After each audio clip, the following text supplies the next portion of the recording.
Hey, what's up guys and girls? Welcome to Mini Gamer Nation, and this is going to be a review for a game by Magic Fuel Games, and it's called Swarm the City. It's a top-down view, real-time strategy game where you play as the zombies trying to invade as many humans as you can in each stage, with all kinds of different buildings to take over or to destroy, and the objective is to just kill the humans basically and turn them into as many zombies as you can. So this is the basic hub where you have your base of operations, so to speak. From here you can access the store and the death gate. The only difference accessing the store here, other than when you're in finishing the missions, is here you can sell your passives and active abilities. You can also sell materials here as well. Basically you just jump straight into the map. There is up to chapter 6 so far. I've only got up in chapter 5 right now, and some missions are easier, some missions are more difficult, some are really challenging. It's a nice mixture. Each mission will come with a main objective as well as two. Once you get out of chapter 1, you can see you have one main objective and the other two are optional. I jump back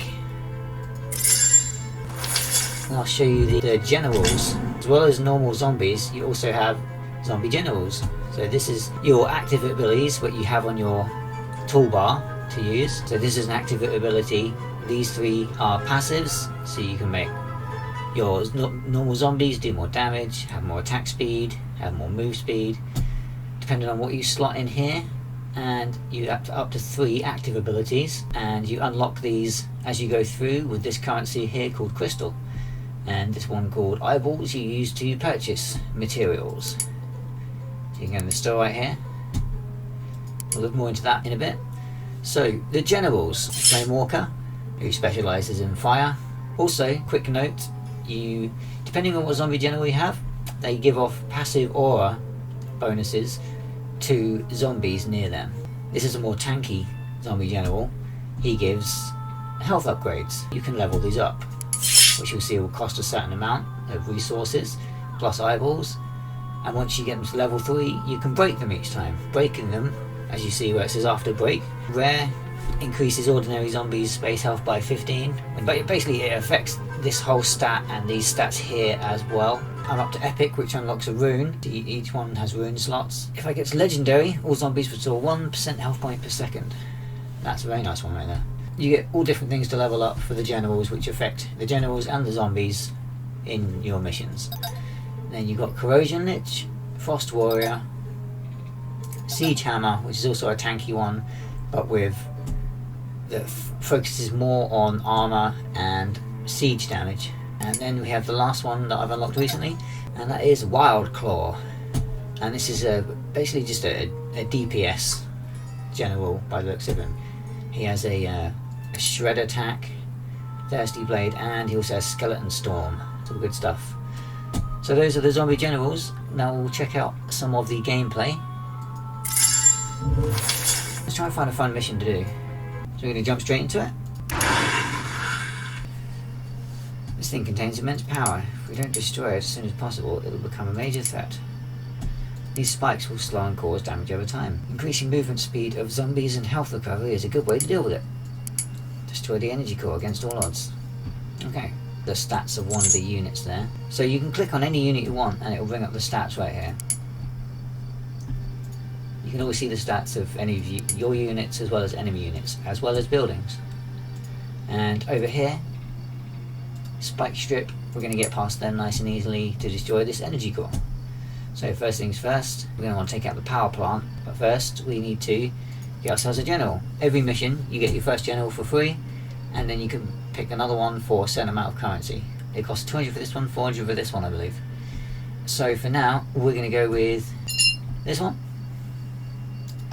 because they'll have a move speed buff, and this one because they have a health recovery buff. Right. Each summon also comes with their own skill. So this one heals health for zombies. This one turns 10 normal zombies into flame walkers for 20 seconds. So we're going to go with this one right here, because it burns everything around. the area, and we're also going to get one of them. So we've got one Amalgadon and two Flame Walkers.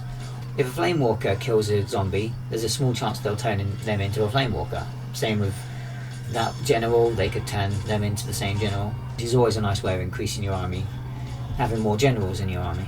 You can left click and drag just like in a lot of RTS games, right click to move.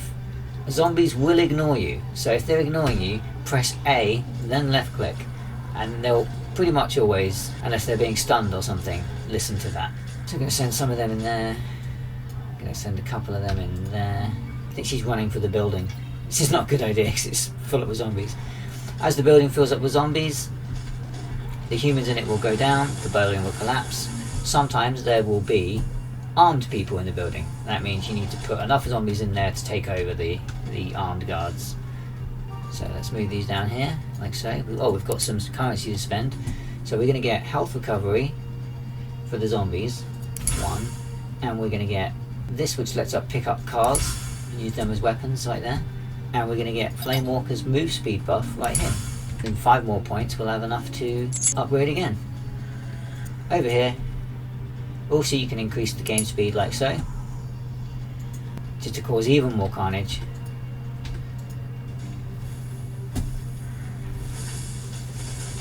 That's that frost tower taken care of.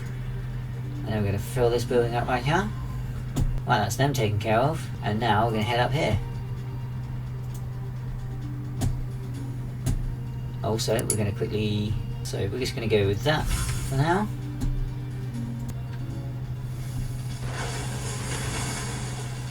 Boom, boom, boom.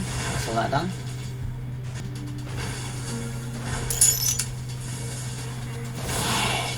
Let's put one of the Flame Walkers in there. There we go. Give them some more health.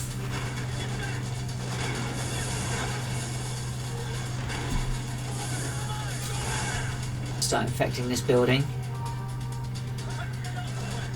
Let the zombie invasion begin. The music's always very befitting. It's always dark and eerie, or if you have more dangerous enemies coming in to get you, the music gets more suspenseful. You don't just fight the cops.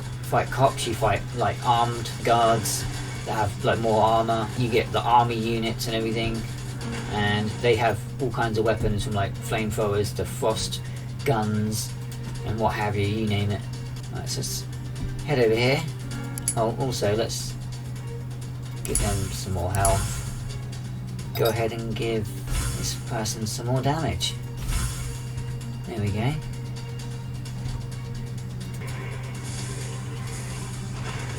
At the end of the mission you always get some nice tasty loot, which is those items used for upgrading. Shows what items you get. As you progress you get lots more items. As I said, I'm up to 6. They recently just added easy mode, so I tried that out. So I'm going through this chapter 5 now to get to chapter 6. I think they're going to add more soon. Like they said, they added easy mode just recently, and the game hasn't been out that long. On top of that, I think they've more than doubled the amount of zombie generals you had since the demo quite a few months ago. And the game's pretty cheap. I believe it was $11.99, and that's full price, so if you was to get it on sale it would be even cheaper. But for a full price game I recommend this more than a lot of AAA games, which will cost you between £40 and £50, which is a lot more money for a game that you can get enjoyment out of. You can easily play this game for hours. So here's the scorecard that we're going to be going with. So scores, we're going to go for graphics. This is going to be 5 points maximum for each, and a total of 25 at the end. So graphics, we're going to give, so we've got 4 out of 5 for combat and gameplay. I'm going to say it's a fun game. I can't really fault it, to be honest, for an indie game that doesn't have the budget of a AAA game. It's a lot more fun than, like I said, many AAA games. So I'm going to give that maximum 5 out of 5 marks for gameplay. Okay, so there we have it. We have got 3.5, 3.5, 2, 4 and 5. So that gives us a total of 18 out of 25.